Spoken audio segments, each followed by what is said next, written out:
Okay, buddy, we are recording. So, hello, everybody. Hey, it's Sean Hackney up in Bellingham, Washington with Next Home Northwest Living. And this is something I've been wanting to do for quite some time.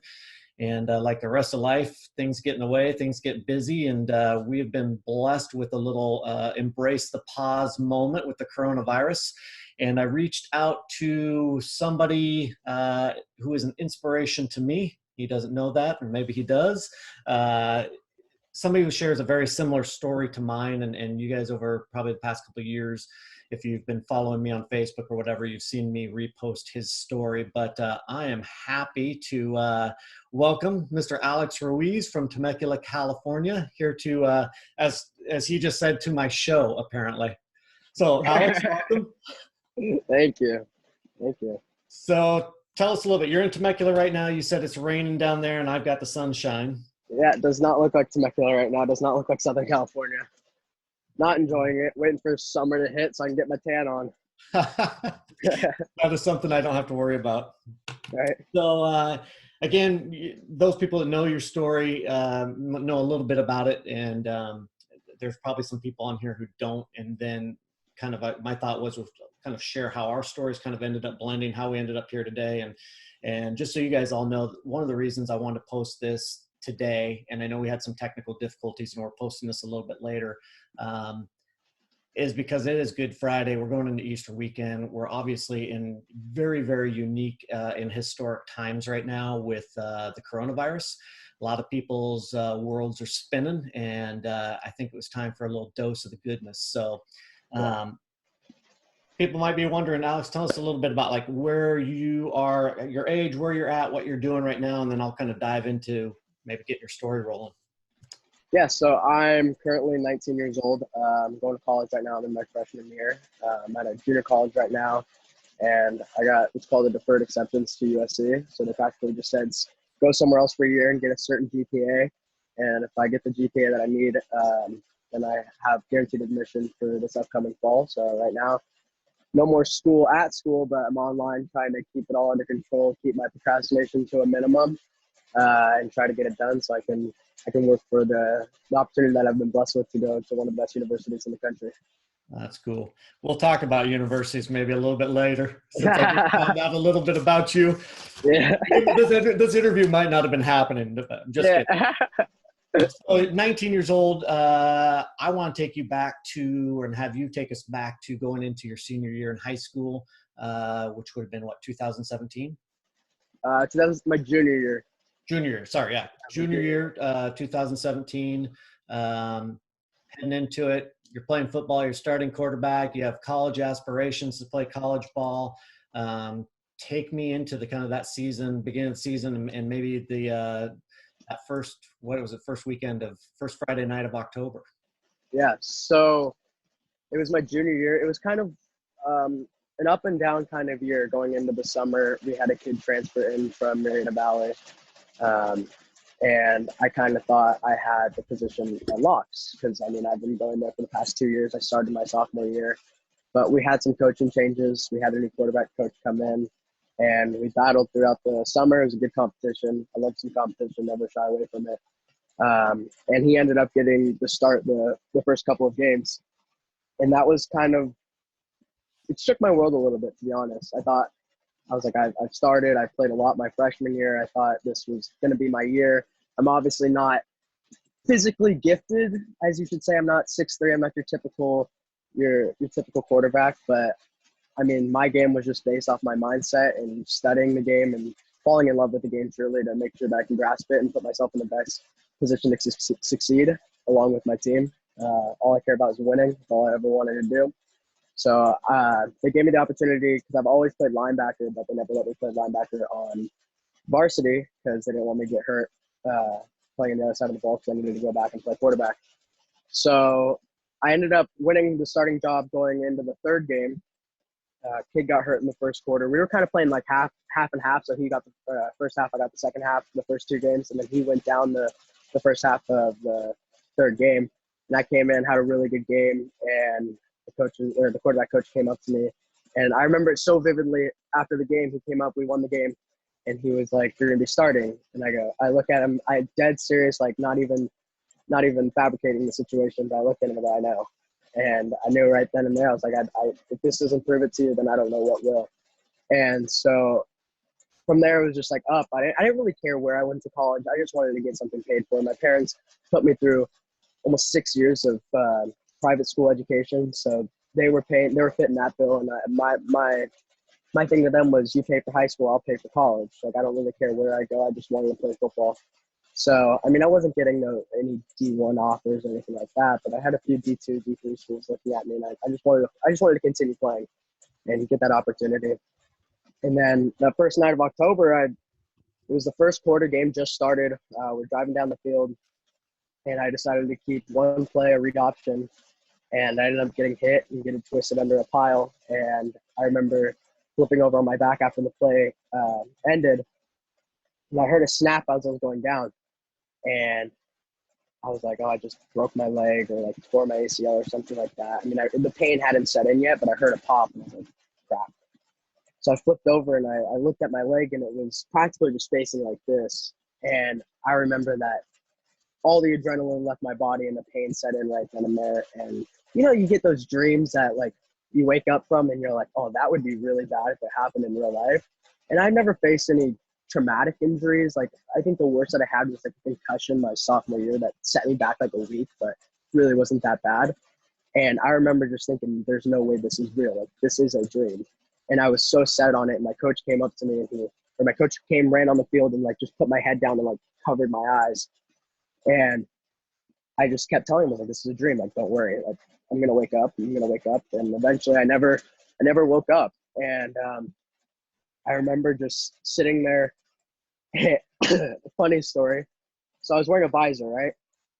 Because you got to look swagged out. I was wearing a visor and I was crying, and he wanted to take my helmet off, but my visor was all fogged up so people couldn't see my eyes. And I was like, don't take my helmet off. I don't want them to see that I'm crying. And they ended up taking my helmet off, and one of the opposing teams, like trainer girls, like, who was like holding my hand. I don't really care who was holding the hand. So she was holding my hand. I remember like settling down and like letting the training staff do what they needed to do to get me right for the ambulance when they arrived. And I remember looking up and I just look at her and go, oh, hey. So she was like, she's kind of cute. So I remember going, oh, hey. And she just started laughing. Like, everyone was like, oh, this is Alex. Because Yeah. I don't know, I've always had a good sense of humor, but got transported to a first hospital, realized that so I dislocated my knee and I tore the popliteal artery, which supplies your lower leg with blood, which but so they popped it back in place, and we were kind of saying like, I can't feel my foot, like I can't move my foot, still can't feel it. And then they realized there's no blood flow. So then they got me to a second hospital a while later, and they transferred me to Loma Linda Hospital. And I spent 6 weeks there. Did 2 fasciotomies. My leg was as big as my thigh. My calf was as big as my thigh. And that was the most traumatic experience of my life, but I don't think it still didn't really set in as real, And I never thought the opportunity or I never thought the case of amputation was going to come up, but eventually it did. And I had to make a decision. Let's backtrack a second, because maybe for some people, this is where you and I, not knowing each other, 27 years apart, this is where our story kind of intersects, because same injuries. As you're telling that story, I'm reliving. I was a sophomore at college. You just mentioned earlier when we were talking before, Western Washington University, and you mentioned size. I'm a little guy, so when you talk about the mindset and playing and all of that, it really strikes a chord with me. And I did the same thing. It's like when I got hit, it was a kind of a double hit, and that same thing. The adrenaline was pumping, so I didn't really feel anything at the time. I just couldn't feel my leg. So just so everybody knows, the popliteal artery goes down your leg, and it goes right behind your kneecap and supplies the blood flow to your lower leg. And so when Alex is saying he dislocated it, basically then you hyperextend it, and it basically causes that artery to be destroyed or sever, which is exactly what happened to you. So one thing that your doctor mentioned, I know, is that statistically, if you go beyond 6 hours after the injury before they kind of get to it surgically, the chances of keeping your leg are slim to nothing. It's a part of my story that I don't share a whole lot. You don't even know this part of the story. Maybe we can save it for later, but you went because you had to transfer hospitals. How many hours do you think between the... Personally, records show I got to the second hospital 10 hours after the injury. I don't remember they injected all kinds of stuff. I was out of this world. Sure. But about 10 hours. And I came out of the first surgery with my leg, which but the first hero of the story is that surgeon that was at Loma Linda. Yeah. The fact that he was able to pull that off and save my leg, this would have been a completely different story if I would have came out not even knowing that amputation was an option. If I would have woke up, what was it, like 18 hours after the injury and looking down and seeing no leg, I would not be here today. I'd be in a whole different mindset. That's interesting. You think a lot of that's just for the preparation, mental? Yeah.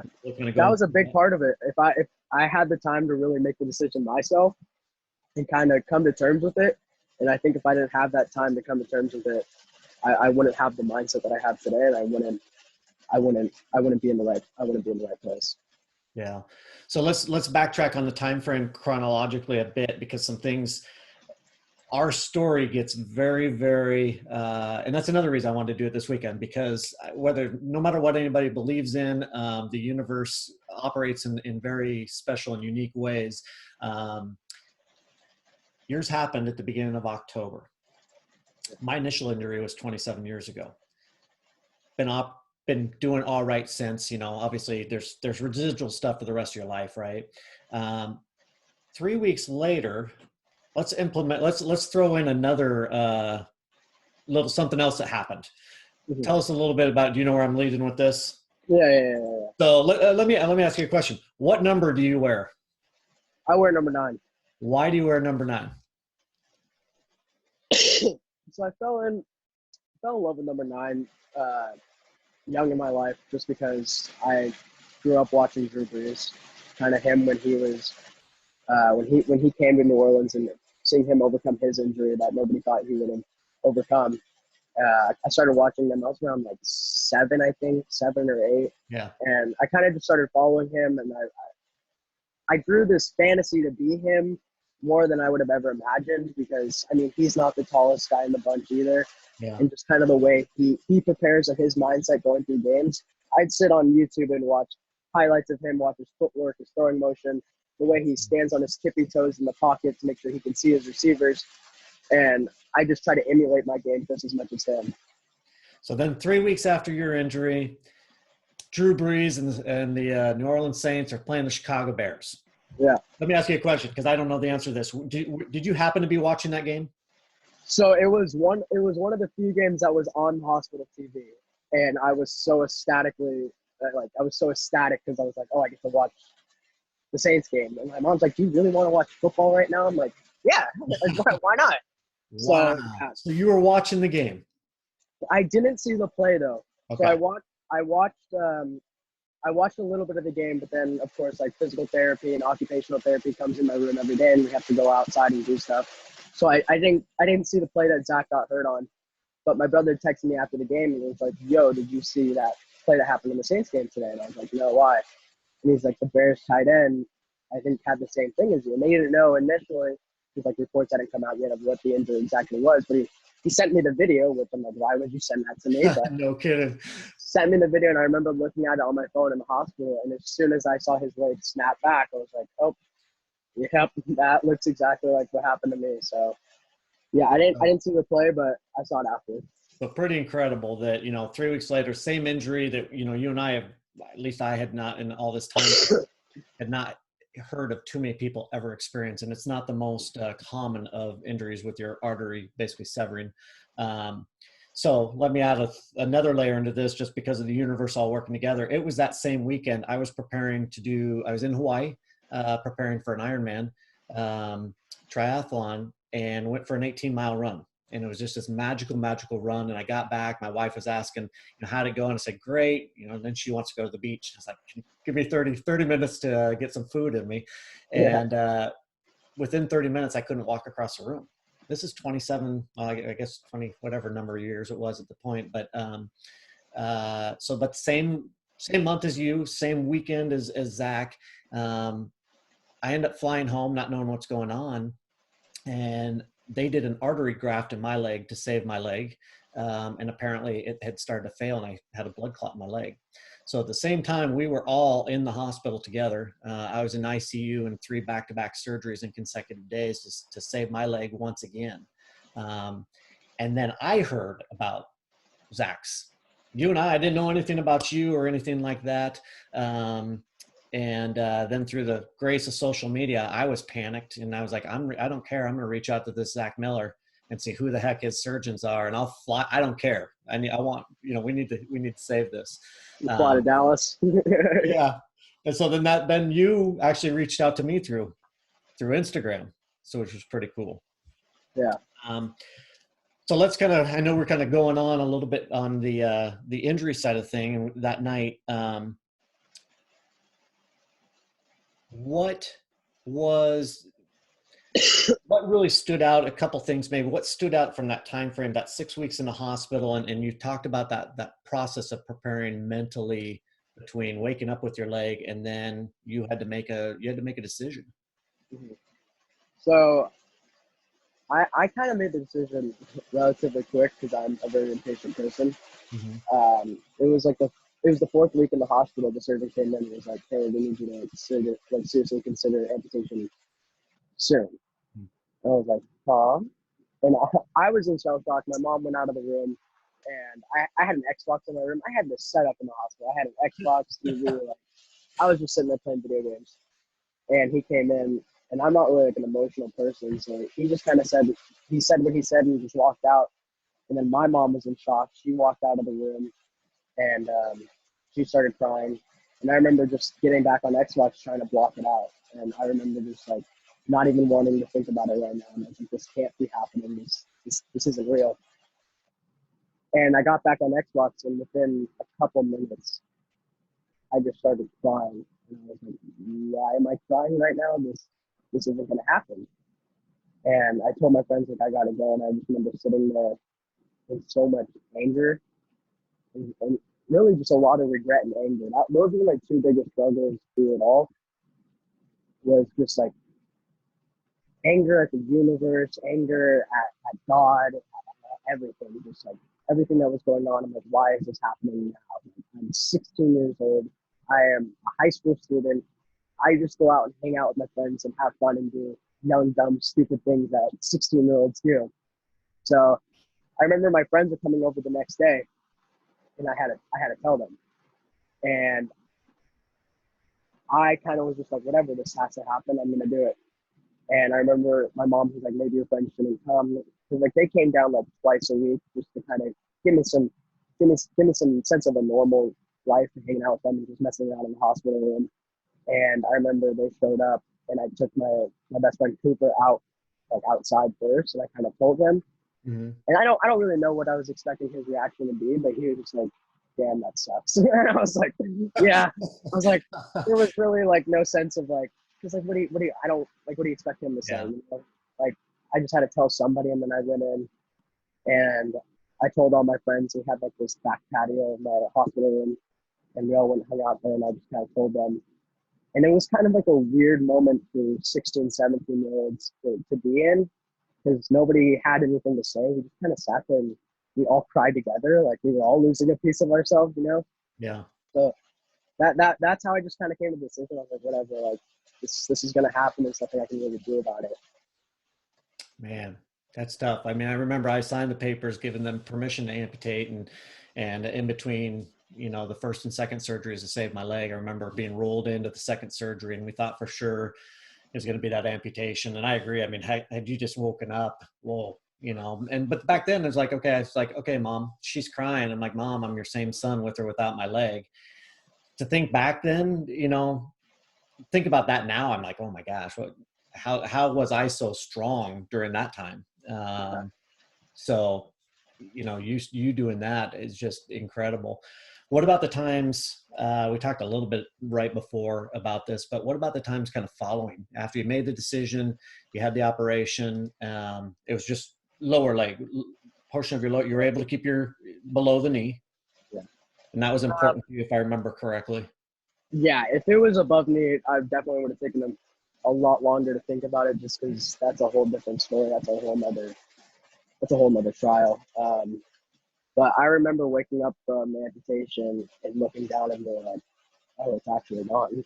Like you can't go back from that. You can't like, No. whoa, hey, reattach that.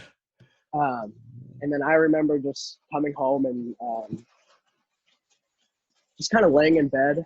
I think the hardest time zone after was the summer, knowing that like I couldn't go out with my friends. Yeah. And like I couldn't go out and do the things I wanted to do. You know, like it's the summer going into your senior year. Like that's a tough part to know that you can't go to the beach and go crazy with your friends. You know. Yeah. What about the mental side of things during that time? Were you sensitive? I mean, was it a roller coaster? Was it a lot of depression? Was it just still feeling surreal? I think all of those combined really. I think the hardest thing that I struggled with was, to be honest, like my faith. Because I mean, I grew up in a household that, I mean, we went to church every Sunday. My mom works for a church, so that was just kind of something we did. But I didn't have my own foundation of what I believe in. It was just kind of like something we do, you know. Yeah. And so when this happened, I had to find my own route to God, you know. And like honestly, like I still struggle with it because there's still like anger built up because like I feel like I was stripped away of something that I worked my whole entire life to accomplish, you know? So I think my biggest thing was like, if you're such a graceful God, why would you let this happen? And if you have a plan, what's your plan? Like, I need to know your plan. Yeah. But in reality, that's not how God works. Was there a turning point in there, or maybe it's still in progress, a turning point in there where kind of a mental shift from the anger and all that to like, I, okay, this is, I think I've come to terms with the situation. Um, there hasn't been that big shift yet, to be honest. Like, okay. I'm still trying to find. I mean, I'm 19 years old. You know, Yep. I'm young. I'm dumb. I don't think as an adult yet, as I should say. Um, but my thing is like, after I got the amputation and I worked towards coming back and being myself, I was stubborn in the way I thought about God. It was like, okay, I'm gonna do this through my physical ability, and I'm gonna work towards this. Like I don't need anybody. I became really bitter and really stubborn. So I think the process is still going on. Like it's hard to come to terms with, you know. Absolutely. Absolutely. It's probably a lifetime Yeah. ongoing deal. Um, so kind of some fun again. I'm going to keep bringing it back to how kind of crazy all of this is. So your mom, right before your amputation, reached out to me. The old guy here was like, "What's this little button up in the right-hand corner of Instagram?" Had no idea. Clicked it, and all of a sudden, here's a message from your mom like 3 weeks before. And so we got a chance to chat a couple days after that, and that's when I learned, you know, you're going to have your leg amputated. And your mom's like, "Where are you from?" And I start to explain to her, I'm in a town, it's north of Seattle, blah blah blah. And she's like, "Son, that's where Alex was born." I'm like, what? St. John's Hospital. Yeah, it's now it's changed names since, but that St. Joe's, it's the same hospital that I went to where you were born, same hospital I went to following my injury. Yeah, And so just you spent the first 7 years of your life up here in Bellingham. Another little kind of weird thing, my former brokerage I used to work with, your mom and dad, that's who they sold their house with during the time that I was there. So just like all these little cool coincidences there. that's cool. So then you basically you've become friends with Zach Miller. I know you guys have a really cool friendship and kind of helped each other through that time, which is pretty special. Yeah, I mean, I think when you put two athletes going through rehab, it makes each other better. Because I mean, we would text back and forth and like, "Oh, what'd you do in rehab together?" And he's like, "Oh, I squatted." I'm like, "I haven't squatted yet." So I go to my physical therapist, like, "Hey, I need to squat." I want to He's squat. like, you're not there yet." And I'm like, no. He's doing it. I'm doing it. That's So we're awesome. just kind of like bouncing back and forth, with like trying to work each other like through it all, Yeah. mentally and physically, and just trying to get back to who we were. That is cool. The One of the coolest things, and I'll put a link below for everybody on the ESPN. So Alex was featured on ESPN right before the Super Bowl. About a 12 or 13-minute little expose on it, kind of the brotherhood of football, and it kind of tells one Alex's story with Zach and Drew Brees, and it's a tearjerker. I may have watched it again this morning, and it got me again.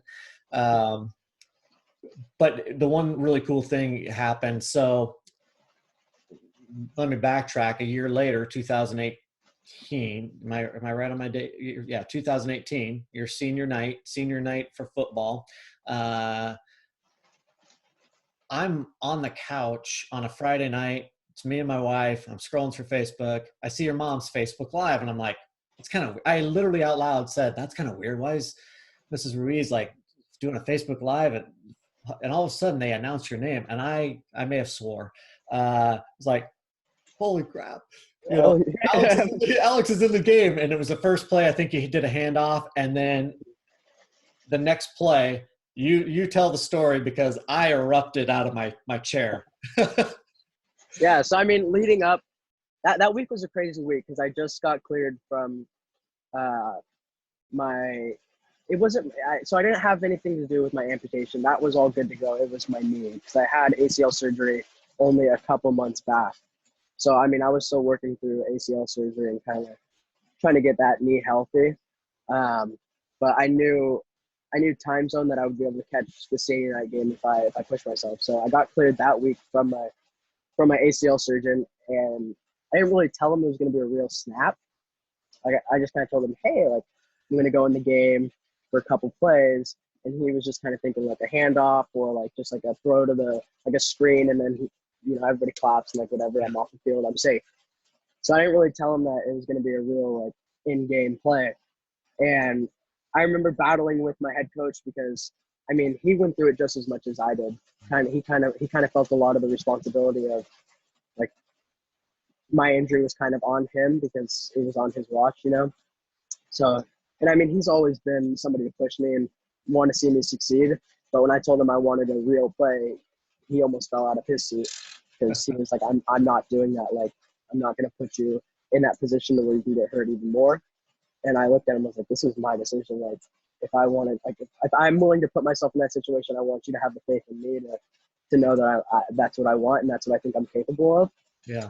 So he ultimately fell into my trap and said, all right, whatever. Like, I won't tell the coach. I won't let anybody know. And I had to get cleared by our trainer saying I'm ready to go. So I had to practice that week in full pads and throw and run, which I'm still in a walking leg, and I hadn't really tried running in a walking leg. So I had to do half gassers, which is practically just like sideline to sideline, and I had to make it in a certain time. And I remember I just kept missing time. My coach just kept looking. He was like, "You're not ready," and I was like, "Oh, I'm ready." Oh. And I remember sitting almost the whole practice doing that, like back and forth, almost looking like Forrest Gump trying to run. And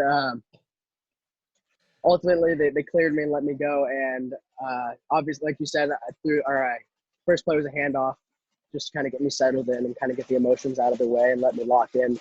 And then I remember coming to the sideline for the second play, and he gave me this one play. And I've been watching on the sideline and watching like the defense and seeing what they're doing. And I was like, I really think I can hit them on a hitch and go. And he's like, "Do you think so?" And I was like, "Yeah." He's like, "Well, it's your play. Like, you do what you want to do." So I called the play action, hitch and go, and ultimately, like, I knew where I was going with the ball. We had this receiver, one of my good friends, Trey, who's now at Washington State, and I practically told him, I was like, "This ball's coming to you." I was like, play action, hitch and goes, and it was there, and I just kind of let it fly. It wasn't the prettiest pass in the world, but it got there, and it was surreal, kind of hearing that roar again of being back on the field and kind of feeling like myself. And just the camaraderie of my team coming to me and congratulating me and making me feel like all of it was worth it, all the rehab, and just kind of feel part of the team again. Oh, absolutely. I'm sure it uplifted everybody. I mean, obviously it uplifted me from two states away, and it was just awesome. But after that, you surprised us all in a sense, and just being able to have that mentality to come back and then do something like that. But then you got a little bit of a surprise Yeah. right It afterwards. was the one time ESPN caught me cursing. That was awesome. Yeah, I remember because I mean I forgot that I was mic'd up, to be honest. Because like they had the mic on my shoulder pads and then the wire coming up here, obviously. Okay. And I remember somebody touching me on the shoulder, and at first I'm like, I was up to him like, yo, why you touching me? Like, that's my like pet peeve. Like people touch me, not my thing. Like I need my personal space. And I felt somebody touch me, and like I looked to the side, and I just saw a torso, and I was like, oh. And I looked up, and it was Zach. And that was the one time they caught me cursing. I looked at him and was like, oh, you. And my coach, if you look in the video, he's like walking right by. Oh, you're mic'd up. You can't curse. I was like, I know. I just realized that.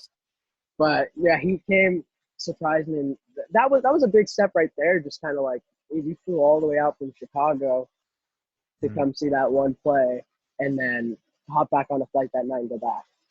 So awesome. Truly is a brotherhood. It really is. It really is. So you've kind of in just kind of and wrapping up things, you've become involved. Tell us a little bit now, kind of life, your new normal, right? We're all adjusting, and part of the reason we're doing this is we're all kind of adjusting worldwide into a new normal.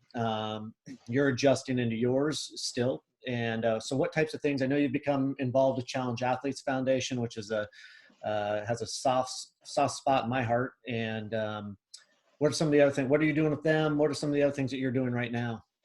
Yeah, so I mean, honestly, like right now, I'm just trying to get back in shape. I gained a lot of weight.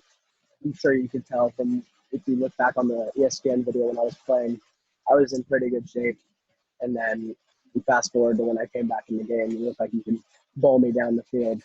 So, I mean, but that just came with it. Like I had the same appetite, just kind of falling into like eating my feelings away, kind of like sitting in bed. I didn't really care. Like people would bring me food and I'm not exercising. So that was kind of tough to like say no to that stuff. So I gained a lot of weight. I probably gained like 60 pounds. Wow. Yeah. So now I'm just really trying to get back in shape. I'm weighing about the same as I did when I was playing. So now it's just about training. And I mean, I wouldn't be able to get back in shape if it wasn't for Challenge Athletes. Like they blessed me with a running prosthetic, and the surprise with Drew that boosted this whole thing to become what it is. Like none of this would have happened without them. I mean, all credit goes to them.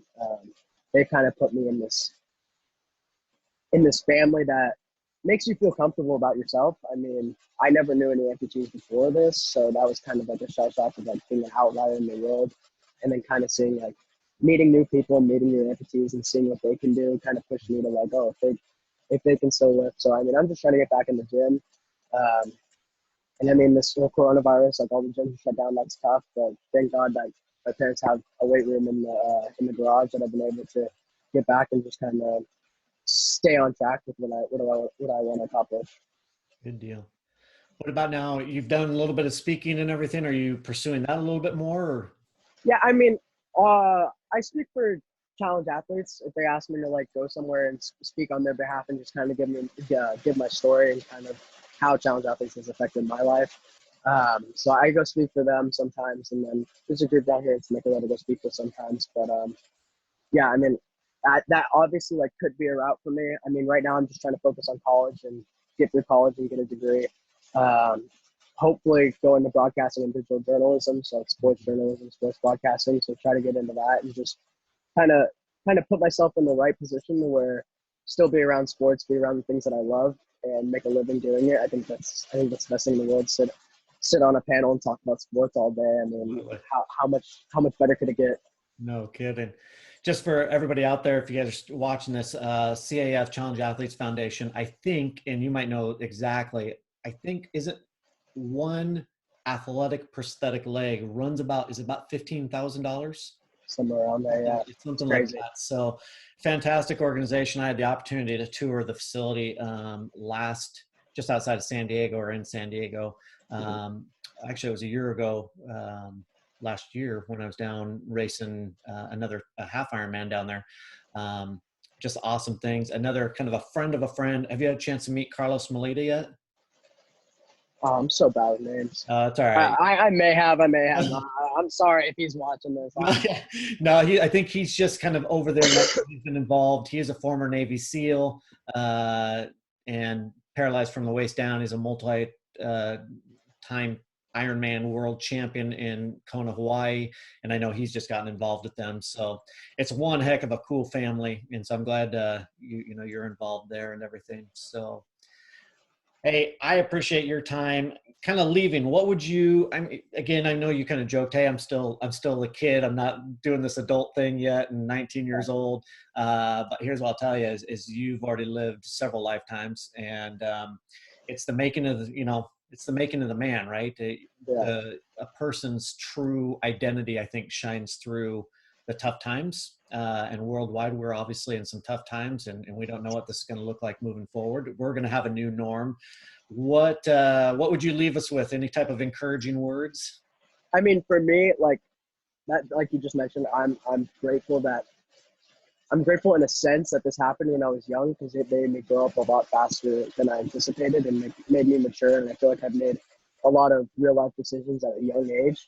I mean, for this time as it goes, I mean, I find this is like kind of a blessing in a way that we get to be home and be with our families, and kind of make the most of the situation, and just trying to stay healthy and kind of be there for one another and make the best of it. I mean, these are times that we live in a world that you really don't have enough time with your family, working and just kind of the busyness of life, that you miss out on a lot of opportunities and a lot of memories to be made. So, I mean, for me, it's like I'm just thankful that I'm home with my parents, and we can sit at night and just kind of talk and have memories together that we wouldn't have if this wasn't the case. So, I mean, for me, it's just kind of just staying positive, eat well, stay healthy, honestly. So. Yeah. Well, you've got an amazing family. You've got an amazing mom and dad, and so I'm sure that is some pretty awesome time to have. So, hey, I just want to thank you. Like I said, I've been. It's kind of fun to see you face to face for the first time, and swap the stories. So, Yeah. hey, keep going on. It's like you said, it's a blessing that it happens, and at the same time, it's still, even for me, 30 years later, still feels like there's that little bit of things getting torn away. But you know what? We're given these opportunities for a reason. I always tell everybody we're all given a story. It's what are you going to do with that story? Yeah. So, I mean, my thing is like I don't try to measure my story up against anybody else's. Like, depression is depression, pain is pain. Like, you losing a family member is same as me losing a leg. I feel like a piece of me was taken away, and so I mean, I was just trying to make the best out of it and rebound as best as you can. you're an inspiration, my friend. Thank you. You too. So we won't talk about maybe on another time we'll talk about this Washington Husky thing. At least you're going to USC. I can't say that. Hey, right on. Uh, Right on. I'm gonna finish this off really quick. All right.